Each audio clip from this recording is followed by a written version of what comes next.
Today I want to share a technique that an alcoholic taught me that was one of their key tools to managing their disease in their life. But it's a technique that we can apply to many areas of our lives, especially if you're someone who's extremely hard on yourself.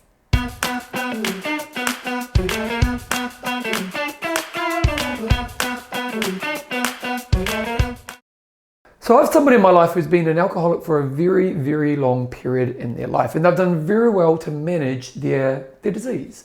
And alcoholism is a disease, and I'm a good comparison because when I was a young man, I was a bad drunk. I gave up drinking basically at the age of 20, and I haven't touched alcohol at all in the last 25 years.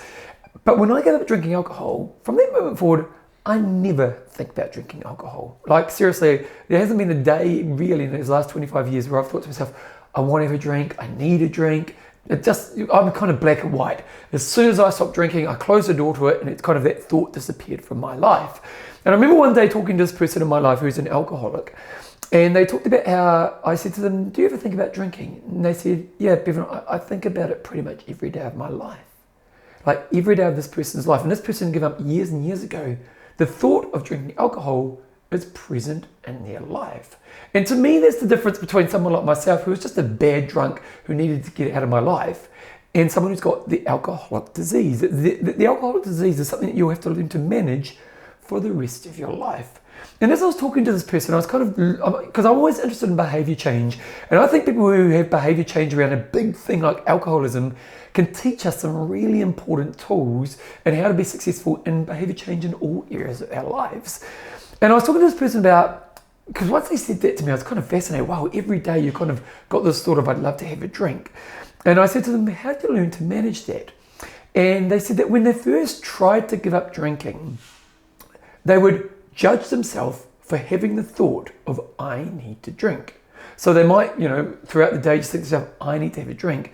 And then they would judge themselves for having that thought. So they think, I'm weak, I don't have character, I'm going to always fail in this. And they said, but when they first tried to give up drinking, because when they judged themselves for having that thought, then what would do is it kind of go in a downward spiral and often would end up going back to the alcohol. And they said that when they went through their treatment process, one of the tools that they taught them was never judge the thought. Like, don't judge the thought that pops into your head. Judge how you respond and how you act to that thought. So this person learned that when I have the thought of I feel like a drink, the most important thing I need to focus on in this moment is how do I respond to this thought and what action should I take to make sure I stay on a healthier path with my drinking problem.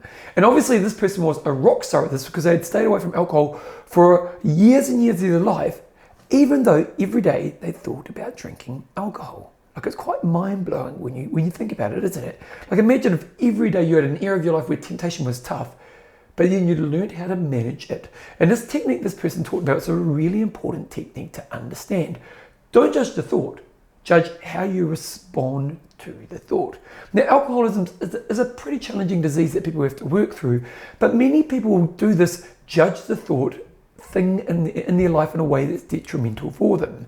It might be that you judge yourself because you think you might eat a bad food, and so because let's say you're someone who's on a weight loss journey, and you think to yourself, you know what, I want to have a chocolate bar tonight, and you think, oh, I'm so weak because I want to have that chocolate bar, and then you beat yourself up because you feel weak because you're having that chocolate bar, which probably means you're mentally fatigued, which probably means you're going to eat the chocolate bar. Instead, if you were to catch that thought and go, I want to have a chocolate bar, and you go, oh, okay, that's a thought that's popped up into my head. My job right now is to respond to that thought in the wisest way possible and take great actions that keep me on my healthy path. Then that's the thing we're trying to work on. And there's two ways to look at this. First of all, don't judge the thought.